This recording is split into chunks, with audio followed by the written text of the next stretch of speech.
প্রিয় দেশবাসী, আসসালামু আলাইকুম। তারা ওসমান হাদিকে হত্যা করেছে, আপনারা দেখতে পাচ্ছেন নিউজে। শুধু ওসমান হাদি নয়, অতীতে অনেক দেশপ্রেমিক হত্যা করেছে। অতীতটা ছিল ভিন্ন, বর্তমানটা হচ্ছে অন্যরকম। তারা যদি মনে করে এই হাদিকে হত্যা করে মানুষকে ভয় দেখাবে, তারা ভুলের স্বর্গে বসবাস করছে। আরো আন্দোলন বেগবান হবে। এক হাদি চলে যাওয়ার পরে লক্ষ হাদি আবার উঠে আসবে। আপনারা এটা দেখেছেন। ছাত্র আন্দোলনের সময় পুলিশ বলেছিল যে একটাকে মারি তিনটা উঠে আসে, তো এখন একটাকে মারলে আরো 20টা উঠে আসবে। এটা হচ্ছে প্রেক্ষাপট।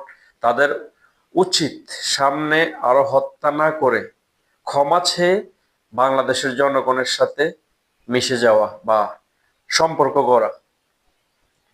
তো আমি মনে করি সামনে যদি আরেকটা দেশপ্রেমিক হত্যা করে, হাজার হাজার দেশপ্রেমিক উঠবে আর নিউ জেনারেশন তাদেরকে থুতু মারবে। তো আমরা হাদির জন্য দোয়া করি। শুধু হাদিয়ে নয়, অসংখ্য দেশপ্রেমিক। আপনার দেখেন মেজর সিনহাকে হত্যা করেছে পরিকল্পিতভাবে, আব্রাহাকে হত্যা করেছে। তো এরকম অসংখ্য হত্যা, এই হত্যাগুলোর বিচার এখনো হয়নি। আর দ্রুত উপদেষ্টা থেকে সরিয়ে আমাদের দেশপ্রেমিক সেনাবাহিনী যেগুলো অবসরপ্রাপ্ত বা আছে, তাদেরকে এইসব দায়িত্বগুলো দেওয়া উচিত।